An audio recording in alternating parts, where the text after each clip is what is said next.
Voilà, on est de retour sur le plateau pour la deuxième partie de l'émission Le Monde en 7, toujours avec mes trois invités, Constant Lemou, Francisco Napokura et Akleso Esson.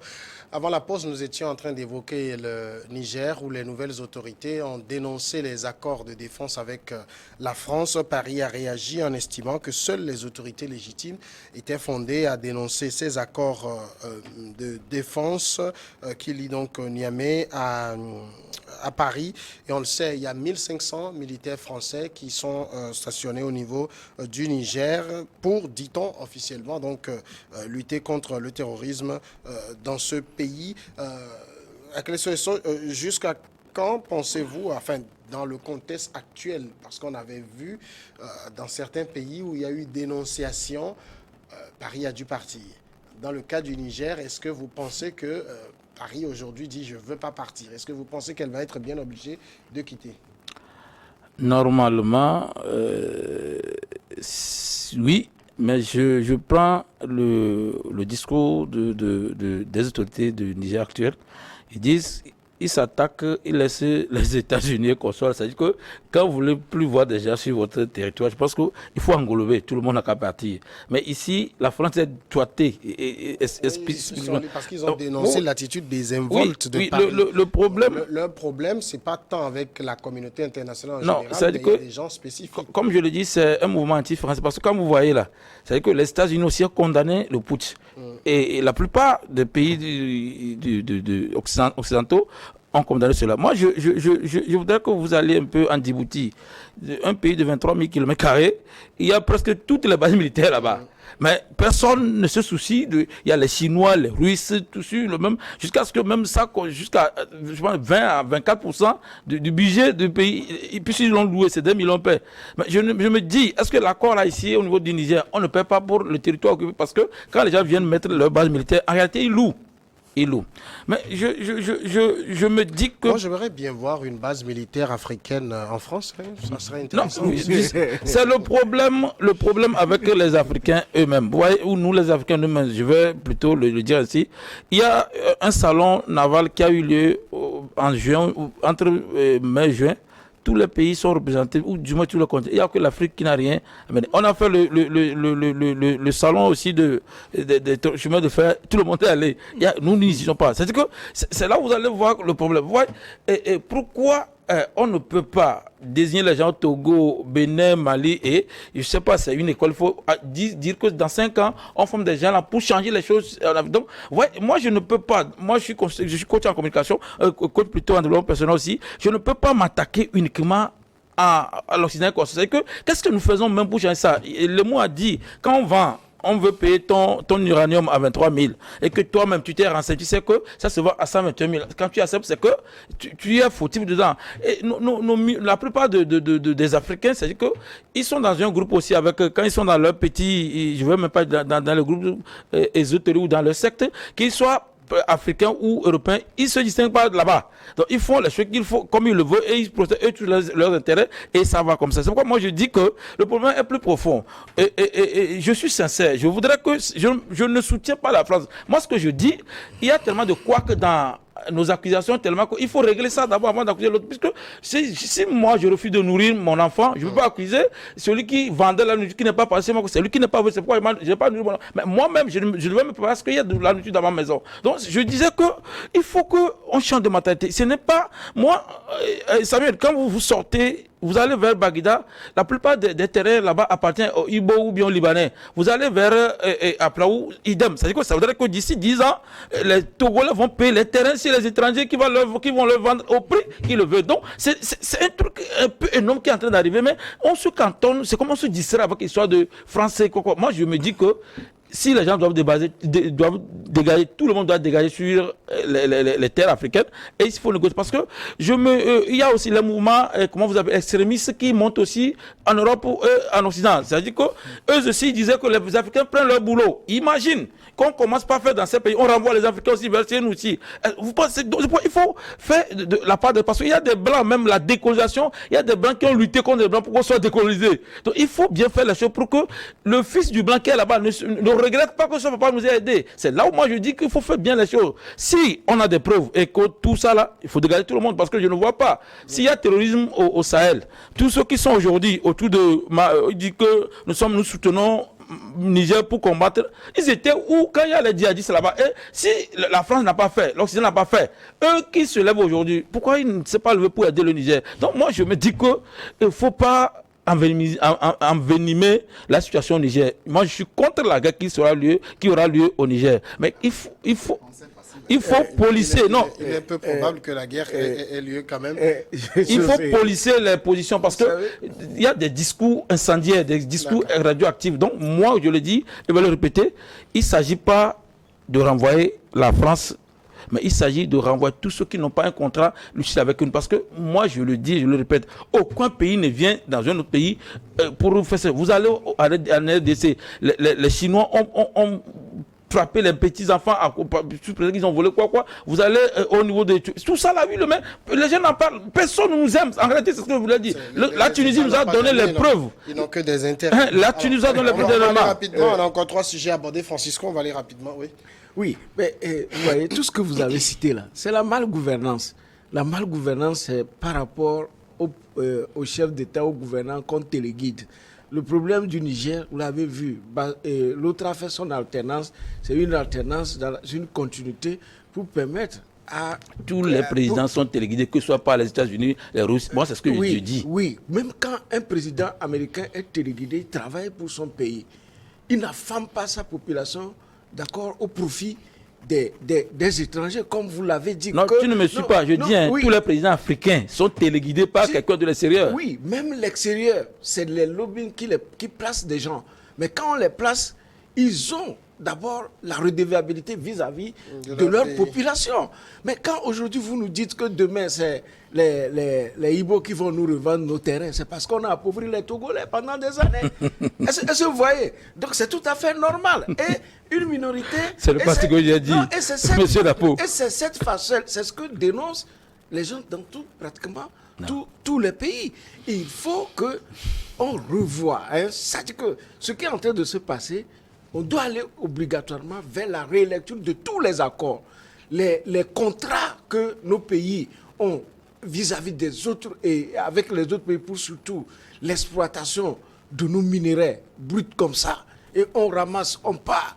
Quand vous ne voulez pas, on fait tout, on organise... Quand vous vérifiez, la plupart des sociétés d'exploitation minière ne sont pas des sociétés françaises, canadiennes, américaines, russes ou turques. Vérifiez bien. Oui, que dans le Sahel. Samuel, je pense que... Attendez, même si c'est indien, il faut surtout voir c'est dans quelle usine va le minerai extrait. Puisque nous avions suivi l'extraction du minerai de Bangéli. C'est les Allemands qui étaient les premiers sur le terrain à Bassar. D'accord? Mais quand les Indiens faisaient l'extraction, c'est dans les usines en Allemagne que ça allait. D'accord? Donc les gens savent qui placer pour exploiter pour leur profit. Donc c'est toutes des stratégies que les gens développent et nous sommes là, on regarde, on nous met des RFI, des trucs à écouter et puis on se dit que bon, non, aujourd'hui c'est fini. Les gens sont, comme Lemou l'a dit, ce n'est pas enseigné dans les écoles, mais aujourd'hui ça s'enseigne de bouche à oreille.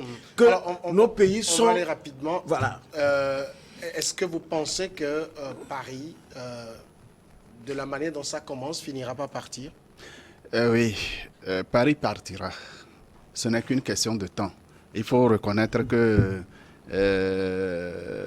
le nouvel homme fort du Niger est allé très vite à la dénonciation des accords. Oui, mais cela est dû à l'attitude désinvolte que Paris a eue vis-à-vis de l'événement de changement de pouvoir et l'influence que Paris a eu sur la CEDEAO et l'attitude aussi désinvolte des présidents de la CEDEAO et des états-majors qui commencent déjà à reculer à grands pas parce que, oui, l'attaque militaire sur Niamey n'aura probablement pas lieu. Ouais, le ministre tchadien de la Défense l'a déjà dit qu'il n'interviendrait pas, le Tchad n'intervient pas militairement. Et puis, le ridicule ne tue pas la CEDEAO. Sinon, comment on peut condamner les militaires qui ne sont pas élus et on envoie en négociation un militaire qui a encore le sang de son père sur les mains. Ouais. Hein? Est-ce Est-ce que le président tchadien est élu? Non, c'est un putschiste également. Mais on ne se presse pas d'organiser les élections au Tchad. Et on l'invite pour venir négocier et demander le départ d'autres putschistes. Vous comprenez la contradiction dans laquelle on se retrouve. Mais pour aller vite, rappelons que dans les années 60, ou du moins au lendemain des indépendances, nous étions encore en pleine guerre froide. Hein? Et les pays de Conseil de sécurité se sont partagés les zones économiques qui devraient conduire chaque membre du Conseil de sécurité devrait conduire les pays de la zone à un certain épanouissement. Mais qu'est-ce que la France a fait de sa zone? Tous les pays qui ont accédé à la souveraineté internationale et que les présidents étaient vraiment des gens qui avaient une vision pour leur pays, la France les a assassinés l'un après l'autre. Coup d'État légitime. Mais celui qui nous soutenait, allait nous défendre. S'il vous plaît, je suis en train de parler pour le citoyen lambda et pour les jeunes qui ne savent pas dans quel contexte mondial ils sont en train de vivre. La France les a fait assassiner l'un après l'autre. Et la France a placé au pouvoir ceux qui sont des garants des intérêts français. À la maturité de ces hommes, la plupart des militaires, et qui commençaient à trouver de l'intérêt à développer leur pays, survient le vent de l'Est et le sommet de la boule. Il faut gouverner selon les principes démocratiques, mais à géométrie variable. Seule la France était chargée de valider les élections. Autrement dit, lorsque le candidat accepte de protéger les intérêts de la France, il a toutes les chances de gagner les élections. Et si ce n'est pas le cas, ou si au lendemain de l'élection, il change de position, il est assassiné. Exemple d'Idriss Déby. Les jeunes doivent comprendre cette situation-là. Aujourd'hui, toute la population africaine a compris les enjeux. Il y a une prise de conscience généralisée. C'est que l'appauvrissement a atteint un degré extrême dans les colonies françaises d'Afrique, que la population a pris conscience. C'est ce que la France appelle le sentiment anti-français. Non, ce n'est pas un sentiment anti-français, mais c'est la prise de conscience et la décision de prendre le destin, notre destin en main. Prendre la gestion de nos ressources en main. Quand on veut prendre sa gestion en main, on n'indique pas notre pays que c'est lui qui doit venir vous gouverner. Non, vous n'avez pas compris, Akleso. Et suivez-moi jusqu'au bout, vous allez comprendre. Aujourd'hui, la prise de pouvoir, le changement de régime, la chasse des pantins de la France-Afrique ne consiste pas à renvoyer la France de la gestion et du partenariat économique, non. Aujourd'hui, la France ne pourra plus dire dans quel pays, à part moi, personne n'a le droit de venir acheter l'uranium. Le Niger vendra l'uranium au plus offrant. Ce qui n'était pas possible. Parce que c'est la France qui a placé le président et à condition que ce président ait accepté que seule la France achète l'uranium au prix qu'il veut. C'est de ça qu'il s'agit. Maintenant que cette communauté économique sera ouverte à tous les partenaires économiques du monde, eh bien, la France n'aura pas grand-chose à offrir. Et puis, vous avez elle ne pourra plus exploiter gratuitement. C'est de ça qu'il s'agit. C'est ce qu'il faut comprendre et expliquer aux jeunes. Parce que demain, ce n'est pas nous. On va évoluer. S'il vous plaît. Vous avez vu l'empressement avec lequel Macron a fait pour faire échouer même le programme, selon le projet ECO. Déby père, à un moment donné, avait commencé même par... Macron n'était pas là quand Sylvanie Olympique avait dénoncé le franc CFA. Pourtant, le président africain n'était pas d'accord. Olympique a dénoncé, il a été assassiné. Oui, je dis. Vous le savez? Oui, c'est ce que je le dis. Je dis, même le vieux Déby avait commencé même par dénoncer les réserves d'échange. que désormais, il faut que ces réserves d'échange-là profitent à l'Afrique. Donc, ce que je dis, c'est que nous devons arriver à une renégociation de tous les accords de partenariat, d'accord, commercial, on va évoluer parce que le prochain spectre, c'est le Sénégal.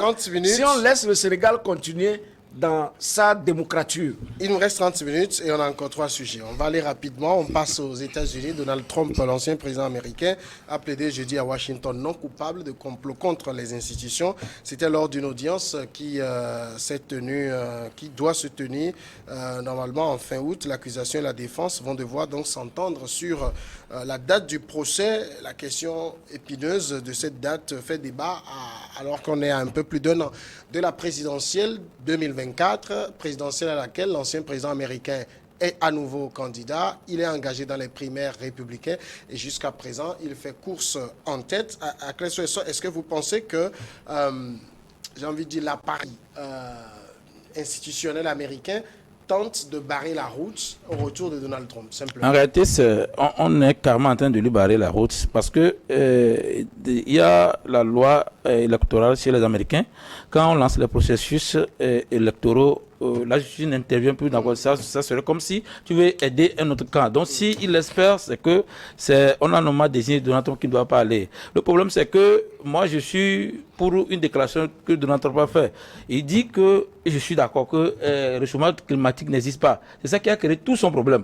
Et moi, je crois sincèrement à ce qu'il a dit. Donc, il y a eu des des pro-climatologie et eux tous sont contre lui. Donc, son vrai problème, ce n'est pas le pouvoir américain. Donc, depuis qu'il a dit que ça n'existe pas, puisqu'il dit que c'est de l'argent gaspillé. Vous allez voir des milliards qui se développent et consolent. Et dans ça, même l'Afrique, qui n'a pas une industrie qui dégage du CO2, c'est l'Afrique qui fait la promotion du mytho, quoi, chaque fois. Alors que les grands pollueurs sont le Japon, l'Europe et la Chine et consorts. Donc, Donald Trump a dit cela. J'ai demandé à un ami, quand vous citez les mois enneigés par exemple, il pleut.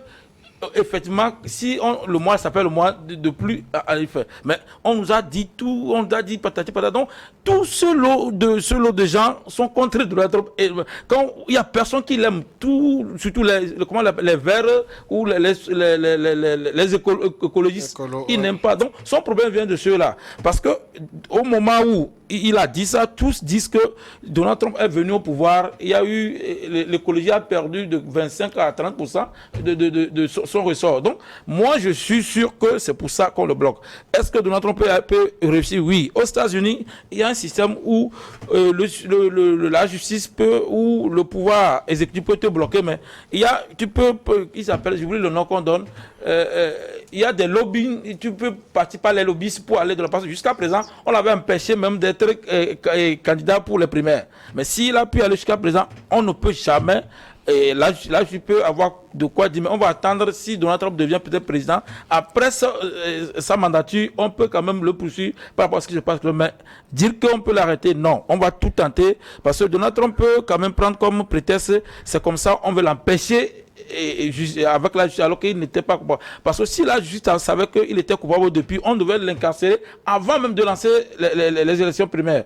Puis si l'on veut lancer, c'est parce que tout ce qu'on lui reprochait d'avoir amené des documents à la maison, parce que je pense pas que si les Américains c'est trop grand, mais si le FBI sait que c'est ce qu'il a fait réellement, on ne pouvait pas le laisser libre. Pour répondre à ta question, on veut juste l'empêcher de briguer encore un mandat. Parce que quand il va venir encore, les climatologues et consoles auront du plomb dans l'aile sur tout le projet. Constant Lemou, l'accusation ici est liée à des manœuvres criminelles pour inverser les résultats de l'élection présidentielle de 2020. On se rappelle, jusqu'à présent, Donald Trump n'a jamais accepté avoir perdu cette élection.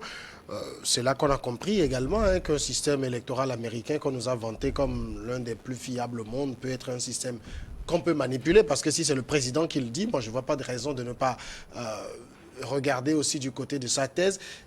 Tous ces procès qui se multiplient contre lui aujourd'hui, finalement, on ne veut plus de cette tête-là au sommet de l'État américain? Samuel, sur cette question, il y a un peu de complexité, mais ça se comprend quand même. Même avant l'élection de Trump, l'élection de Biden, l'élection même de Trump avait posé problème. On avait accusé en son temps Donald Trump d'avoir bénéficié de l'appui des Russes pour manipuler les résultats. Jusqu'à la fin de son mandat, eh bien, cette question n'a pas été clarifiée. Survient l'élection qualifiée de frauduleuse par Donald Trump et ses partisans qui ont envahi le Capitole. Qui a raison, qui a tort. Aujourd'hui, tout le monde et toutes les générations ont compris qu'il n'y a pas de système parfait en matière électorale. Parce que, voilà, ceux qui se proclament les maîtres du monde dans tous les domaines, la démocratie en exemple bat du plomb, a du plomb dans l'aile. Personne ne peut démontrer par A plus B que l'élection de Trump et l'élection de Biden n'ont pas été des élections frauduleuses. Puisque ça fait objet de contestation jusqu'à ce jour. Et puis, la poursuite judiciaire contre Trump, comme Akleso l'a dit, est contre la loi qui veut qu'aucune procédure ne soit engagée contre un candidat dans un processus électoral. C'est ce que les États-Unis sont en train de faire. Autrement dit, le système judiciaire est en train d'être instrumentalisé pour évincer un candidat. Mais Trump dit il suffit d'un nouveau chef d'accusation contre lui et ça va assurer son élection. Ah oui, il est confiant en lui. C'est ça qui surprend, bien que toutes ces procédures se multiplient, il fait la course en tête. Ah, bien sûr, il fait la course en tête parce que les Américains ne sont pas dupes.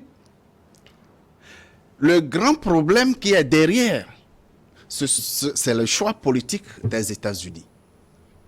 Le choix de la politique extérieure des États-Unis. Trump avait pour slogan American First. Il fallait défendre les intérêts des États-Unis, mais il ne fallait pas se faire maître du monde. Trump n'avait pas pour ambition les conquêtes par les guerres et pratiquement les financements des guerres extérieures pour se faire mettre dans telle ou telle zone du monde. Trump avait commencé à reculer les financements et vous avez vu le retrait des États-Unis de l'Afghanistan. Vous allez remarquer aussi dans l'histoire des États-Unis que les guerres provoquées ou soutenues par les États-Unis l'ont été sous les démocrates. Contrairement aux républicains qui prônent plutôt la paix dans le monde, même si les États-Unis doivent jouer un rôle important pour la sécurité dans le monde entier, ils ne provoquent pas les guerres. Donc les enjeux sont beaucoup plus au-delà de la personne de Donald Trump. Il s'agit de la politique extérieure des États-Unis. Si jamais Donald Trump revient au pouvoir, eh bien, vous allez voir finir la guerre en Ukraine dans les jours qui vont suivre. Parce que la politique extérieure des républicains et de Donald Trump, surtout, ne prône pas les guerres. Mais il faut développer l'économie, il faut grandir l'économie américaine. Il faut dominer le monde par l'économie et non par les armes. Francisco, le procureur souhaite un procès le plus rapide possible, c'est-à-dire que l'échéance ne soit pas très longue. Et ça pose débat aujourd'hui. Akleso l'a rappelé, on est en pleine campagne électorale. Un candidat, qui plus est aujourd'hui, qui est l'un des favoris dans le camp républicain, qui fait la course en tête, va être engagé dans un procès. Ça donne l'impression comme si on veut éliminer celui-là. Oui, bon, vous savez, ce qui est très intéressant ici, c'est que nous sommes dans un régime où les institutions sont fortes, d'accord, et non des hommes forts, où Trump, jusqu'à ce jour, il continue de circuler librement, de contester l'élection du président actuel, même jusqu'à presque à la fin de son mandat. C'est ce qu'on aurait voulu dans nos pays, comme avoir de bonnes institutions pour que lorsque l'armée ou tout citoyen a des besoins, pour qu'il puisse, n'est-ce pas, saisir l'institution et non qu'on l'envoie dans les champs de maïs. Donc, ce qui se passe aux États-Unis, en fait, rien ne se fera pour, disons, violer les droits de Trump. Même si c'est fait à dessein, il y a des institutions pour rétablir. Et rien ne l'empêchera d'aller jusqu'au bout, même procès. Un procès va commencer, il n'y aura pas de condamnation pour Donald Trump de faire la prison. Au contraire, à chaque moment que, disons, il y a des chefs d'accusation, on voit que, disons, sa cote monte. Donc, ici, comme je le dis, il n'y a pas un moyen de l'empêcher de continuer, sauf que peut-être qu'à un moment donné, il va peut-être recevoir des coups, mais pour l'instant, il a le vent en poupe. Mais on sent également que ce Trump n'est plus tellement fougueux, trop bavard, gros bavard, comme voilà, à critiquer, à dire n'importe, mais il va posément. Maintenant, ça veut dire que quelque part, lui-même, il mesure le terrain. Le terrain, voilà. Oui, d'accord. On passe au sujet suivant. Nous parlons maintenant de la Côte d'Ivoire. L'ancien président ivoirien Henri Konan Bédié, 89 ans, a tiré sa révérence dans cette semaine. C'était suite à un malaise où il a été conduit à une clinique à Abidjan. La haute direction du Parti démocratique de Côte d'Ivoire, le PDCI, a annoncé à la profonde douleur de porter à la connaissance des militants et militantes du Parti du peuple de Côte d'Ivoire et du monde entier le décès subit d'Henri Konan Bédié, l'ancien président. Selon le communiqué du parti, en 16 heures de grande tristesse, il s'incline avec respect devant la mémoire de ce grand homme d'État qui n'a épargné aucun sacrifice pour la paix en Côte d'Ivoire. Constant Lemous, on sait qu'Henri Konan Bédié, 89 ans, plus de 40 ans de présence dans la vie politique de son pays, il a laissé quand même une empreinte indélébile sur la Côte d'Ivoire. Vous voulez parler de l'ivoirité? C'est aussi une page de la vie du personnage. Ce n'était pas une mauvaise chose. Ce n'était pas une mauvaise chose, l'ivoirité. Henri Konan Bédié, depuis du vivant de son père, il a toujours joué des rôles très importants dans les arcanes du pouvoir en Côte d'Ivoire. Et franchement, son accession à la magistrature suprême dans ce pays n'a pas trop surpris dans la mesure où il gardait encore l'héritage du père de la nation ivoirienne. Et après, bon, malheureusement, il a été victime d'un coup d'État. Oui, 99. Un coup d'État commandité, téléguidé par Alassane Dramane Ouattara, qui a vraiment félicité Robert Guéhi, qui a cherché à convaincre l'opinion internationale qu'il ne s'agissait pas d'un coup d'État, mais plutôt que c'était une réaction de l'ensemble de la population contre le président. Aujourd'hui, c'est lui qui se fait le chantre de la démocratie en Côte d'Ivoire, malgré le coup d'État institutionnel validé par la CEDEAO, qui s'oppose au coup d'État. Paix à l'âme de Henri Konan Bédié, qu'il repose en paix et que le Tout-Puissant l'évalue et lui pardonne ses manquements. C'est très important. Il a appris, l'histoire retiendra bien sûr, qu'il avait raison, que seuls les Ivoiriens vrais gouvernent la Côte d'Ivoire. Aujourd'hui, un Burkinabé est au pouvoir. Bon. Et nous connaissons le rôle. Non, toutes les preuves sont données. Quand il a la nationalité, il n'est plus burkinabé. S'il vous plaît. Un Togolais qui a la nationalité béninoise, il est béninois. Ok, je pense que... Mais bien sûr... Pourtant, il n'est pas américain d'origine. Ado n'a jamais démenti que de sa naissance jusqu'à son entrée dans les arcanes politiques autour du président, au fait, il n'a pas démenti qu'il est burkinabé. Ou plutôt voltaïque. Ouais. Il n'a jamais démenti cela. S'il a été naturalisé ivoirien, c'est autre chose. Mais il est de père et de mère voltaïque. Bien. Sidia Touré, le Guinéen, était directeur de cabinet à la présidence avec Houphouët-Boigny. Mais après le décès de Houphouët-Boigny, bien sûr qu'il avait la nationalité ivoirienne, mais il a regagné sa Guinée natale.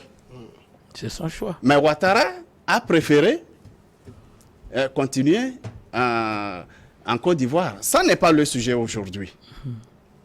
Mais ce que nous retenons véritablement, c'est que Bédié, le temps a donné raison à Bédié, qu'il fallait un Ivoirien de souche pour diriger la Côte d'Ivoire. Ne signifie pas que ceux qui ne sont pas Ivoiriens de souche ne travaillent pas. Ou ceux qui sont étrangers ne s'installent pas en Côte d'Ivoire et qui s'épanouissent. Non. Mais la présidence de la République, c'est autre chose. Francisco, est-ce qu'il y a un fait qui vous marque ou qui a été marquant pour vous dans la longue carrière politique du personnage?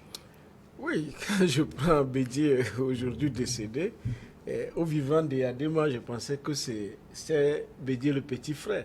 Parce que on voit aujourd'hui que Bédié est né en 1934, je crois, en 1934, et Eyadema en décembre 1935. C'est déjà un fait important maintenant. Bédié, il a commencé très tôt, très tôt. Ça, déjà vraiment, en 1960, il était ambassadeur de son pays aux États-Unis. De son pays aux États-Unis, il n'est pas donné à n'importe qui. Et puis, à l'époque, il était président de l'Assemblée nationale quand Houphouët-Boigny était mort. Et, disons, sans laisser que l'Assemblée, la Cour constitutionnelle constate la vacance du pouvoir, il a fait le coup à Ouattara, en sautant rapidement avec les militaires pour aller proclamer sa présidence. Et là, Ouattara l'a toujours gardé dans le chose. Mais malgré tout, après son coup d'État, oui, vous vous souvenez également qu'après ce coup d'État, c'est du Togo que l'armée française, à bord de 2 hélicoptères, sont allés chercher Bédié, amené ici à Lomé. Et le jour-là, même les grands frères Bassar attendaient Kofi Amian dans un hôtel de la place quand la France l'avait dépêché. C'est lui qui était monté à bord d'un des hélicos pour aller. Et le Ghana, à l'époque, avait refusé même qu'on survole son territoire. Donc ils sont allés en haute mer, aller chercher Bédié et amener ici.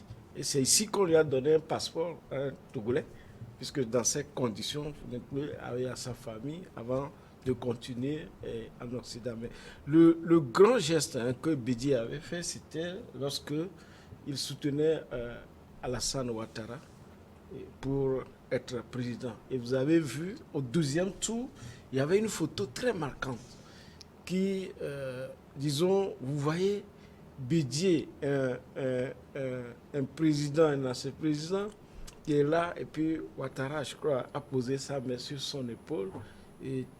L'affiche était vraiment émouvant, mais ça a porté Ouattara là où il est. Mais je peux dire que, comme je l'ai dit, le fait que déjà la mort d'Houphouët, Ouattara s'est vu arraché, c'est-à-dire qu'il pensait que c'est lui qui allait faire la continuité du pouvoir et que Bédié lui avait fait ce coup, il lui a retourné par la suite, puisque le retour de l'ascenseur n'a pas eu lieu. Donc, au fait, c'est les événements qui nous ont marqués. C'est vrai qu'en Afrique, il est de tradition de ne dire que les bonnes choses sur les personnes décédées, mais on ne peut pas avoir fait la carrière d'Henri Konan Bédié sans aussi les bas. Est-ce qu'il y a quelque chose qui, pour vous, n'est pas reluisant dans le tableau du Sphinx de Daoukro? Bien entendu, mais donne-moi quelques secondes pour que je fasse une petite bifurcation et je te réponds sur Bédié. Je pense que mon grand frère Lemou a dit que ce sont les démocrates qui ont fait les guerres, mais la plupart des guerres aussi sont créées par les républicains. Il y a les Bush, ne sont pas démocrates, c'est eux qui ont mené plus de guerres. C'est des bouchers. Et en plus de cela, c'est les républicains également qui ont aboli l'esclavage et non les démocrates aussi. Donc, pour rejoindre Tempa, pour dire que arrêter aux États-Unis, il est très difficile que le président même ait le pouvoir sur le Congrès, parce que même pour aller à la guerre, ce n'est pas le président qui décide, mais le Congrès. C'est pour dire que Donald Trump a des beaux jours encore devant lui. Maintenant, je reviens sur ta question. Mais le Congrès est démocrate. Oui, mais la majorité démocrate. Mais ce qui est bon chez les Américains, c'est que quelqu'un peut être démocrate, mais il va voter contre la loi si la loi ne lui plaît pas. C'est ça qui est bon. On vient continuer. D'accord.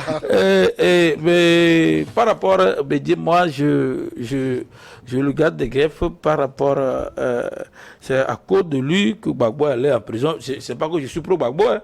C'est-à-dire qu'ils ont fait des alliances contre nature, ce que Tempa qualifie de grand geste, parce que avec promesse que Ouattara lui laisserait un mandat après, il a dû s'agglutiner à lui pour faire partie de Gbagbo. Et moi, ça salit ou ça avilit son image en réalité, parce que après cela, après les deux mandats ou après le premier mandat de Ouattara est venu avec une massue totale sur Bédié, où on a failli même escamoter le parti de Bédié, où même on a volé quelques de ces éléments clés pour amener au LHDP.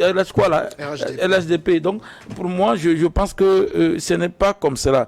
Étant donné que lui, il a eu le goût d'être même président avant Gbagbo et Ouattara, il peut jouer à telle manière que la Côte d'Ivoire, tous ses fils puissent revenir comme ils l'ont fait maintenant. Donc, il n'y a pas ça aussi. Je pense que c'est le vrai problème qui m'énerve chez lui, c'est l'ivoirité. Ouais, je pense que tout le débat qu'on fait ici, tout le monde a prôné le peuple africain. Si on est dans la connotation du peuple africain, il n'y a pas de Burkinabé à part, il n'y a pas d'Ivoirien à part. Parce que, vous le dites une fois encore, on doit, un Togolais à qui on donne la nationalité nigérienne, et ce qui, d'après les tests et les papiers, est devenu nigérien, peut rester à la magistrature au Niger. Mais Bédié a fait tel que les gens ont pris ivoirité pour faire et comment on appelle ça, pour la xénophobie. En réalité, c'est la xénophobie, les gens, puisqu'on a même cassé les choses des gens dans cette histoire. Même actuellement, Ouattara aussi fait un peu. Quand vous allez en Côte d'Ivoire, si vous êtes une entreprise qui prend les étrangers, la fiscalité n'est pas tendre avec vous. Mais quand vous recrutez les Ivoiriens, on fait des allègements fiscaux par rapport à vous. Et il y a des amis qui ont eu ce problème là-bas. Ils sont obligés de recruter les Ivoiriens que de recruter les étrangers, ce que le Togo ne fait pas pour le moment. Et donc, c'est pour dire que Bédié pouvait aussi laisser passer ces lieutenants quand il est en âge avancé. D'accord. Mais ça pose la question justement de sa succession. Il me reste que 5 minutes. Oui, il y a un sujet que je dois évoquer rapidement. L'origine de l'ivoirité, vous savez, c'est Ouattara, Premier ministre, sous Houphouët-Boigny, qui avait institué la carte de séjour, qui n'existait pas en Côte d'Ivoire. Et la carte de séjour, ça veut dire que quelqu'un qui n'a pas la nationalité ivoirienne ne doit pas séjourner. Oui. Mais ici, lui, il a la nationalité ivoirienne. Ça a été récupéré autrement, amplifié, jusqu'à là où nous en sommes. Le dernier sujet, donc, justement, c'est le Togo. Au niveau du Togo, c'est la ministre en charge du développement à la base qui a procédé, c'était le mardi dernier, au lancement des transferts monétaires en faveur des familles défavorisées. C'est dans le cadre de la phase additive du programme Filets sociaux de base. L'initiative vise à soutenir 26 250 ménages vulnérables résidant dans le Grand Lomé. Ils ont été recensés dans 35 quartiers dans le cadre de la phase, donc, comme je l'ai dit, additive du programme Filets sociaux. Les transferts monétaires, Constant Lemou, est-ce que ce n'est pas qu'au Togo qu'on le fait, je vois ça dans beaucoup d'autres pays. C'est la grande trouvaille pour lutter contre la pauvreté? C'est plutôt la grande trouvaille pour permettre à tout le monde de survivre. La lutte contre la pauvreté prend en compte beaucoup d'autres dimensions importantes que les transferts monétaires. ce transfert monétaire est une mesure sociale de la politique du président de la République et de son gouvernement pour s'assurer que les plus démunis de notre pays aient quelque chose pour survivre et pouvoir démarrer, si possible, une activité génératrice de revenus. Cela participe énormément à la lutte contre la pauvreté, mais comme vous l'avez dit, la lutte contre la pauvreté requiert beaucoup d'autres dimensions très importantes. Ces démunis extrêmes n'ont pas de travail, n'ont pas accès au crédit bancaire, même les crédits des microfinances, ils n'en ont pas. Donc, il n'y a pas autre moyen de les soutenir que de procéder à des transferts monétaires. Ça permet d'assurer une alimentation convenable de la famille, surtout des enfants. Ça permet à la femme, puisque ce sont 15% de femmes bénéficiaires, à la femme de se créer une petite activité génératrice de revenus. Beaucoup de bénéficiaires de ces transferts monétaires aujourd'hui s'en sortent assez bien, avec de petites, c'est parti de micro-activités économiques. Aujourd'hui, ces bénéficiaires arrivent à demander des prêts sous forme FNFI et autres. Et aujourd'hui, beaucoup sont sortis quand même de la pauvreté. Francisco, vous êtes économiste. Quelle analyse vous faites de ces transferts monétaires? Oui, le chef de l'État, c'est aussi un grand économiste. Et je voudrais souhaiter que cet argent, qu'on le garde pour faire autre chose. Et que les concours de la fonction publique qui ont été, disons, déjà enregistrés, les gens ont composé, ils attendent les résultats. Qu'on proclame ces résultats et qu'on recrute suffisamment dans les administrations. D'accord? Ça va donner beaucoup encore d'argent, relever le niveau de vie des Togolais. Qu'on ferme ces histoires de zémidjans qui pullulent dans le pays et qu'on crée des ouvriers, des manœuvres agricoles, d'accord, et qu'on les renvoie dans les villages. Je peux dire que nous allons faire de la valeur ajoutée. Nous allons aller dans le système de production pour la transformation. Donc, cet argent peut servir à faire autre chose, sinon donner de l'argent liquide aux gens pour aller bouffer. 1 mois, 2 mois, 3 mois. Après, vous allez les rendre clochards parce qu'à un moment donné, vous n'en pouvez plus. Il y a des gens seulement, c'est une seule fois qu'ils le reçoivent et après, on ne sait pas où passe le reste de l'argent. D'accord. Qu'est-ce qui a été fait comme évaluation depuis qu'on fait les transferts monétaires? Quelle est la situation des ménages?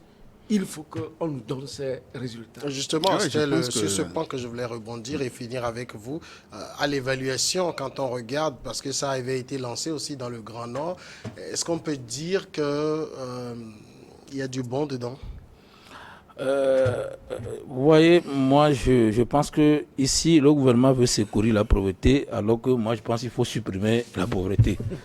Les 18 milliards, on peut cibler les zones où on crée des entreprises, parce que c'est beaucoup d'argent, 18 milliards. Et donc, on fait des pôles où on peut, dans un temps, recruter des gens sur le programme qu'ils peuvent demander eux-mêmes. Et les gens là sont payés parce qu'ils font un boulot à la fin du mois. Maintenant, quand on donne les 15 000, c'est qu'en réalité, on est en train d'appauvrir les gens là plus. Au lieu que le gouvernement, il y a des entreprises ici au Togo, ont supprimé ou bien ont renvoyé jusqu'à 3 000 de leurs ouvriers.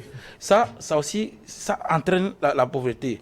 Ou carrément, on supprime plus de 200 et quelques écoles. Ou on ferme plutôt, avec l'intention, avec calcul simple, vous allez voir si ces écoles avaient au moins 10 employés qui travaillaient. Donc, ça fait 2000 et quelques personnes qui iront quand même au chômage. Donc, je pense qu'il faut faire attention que et la continuité de l'État soit dans toutes les maisons. Et en plus, ils ont parlé de ménages et de villages. Quand vous lisez le texte, c'est que je suis surpris qu'à Lomé, on est parlé de quartier, qu'à l'intérieur, on est parti du village. Parce que chez nous, les quartiers sont plus vulnérables là-bas qu'ici, au nord, vers le Grand Nord. Mais Lomé, les gens ont plus de moyens Lomé que ceux qui sont à l'intérieur. Non. Je pense qu'on connaît mieux, quand on connaît mieux ce système de transfert monétaire, le raisonnement va dans tous les sens. Oui, parce que c'est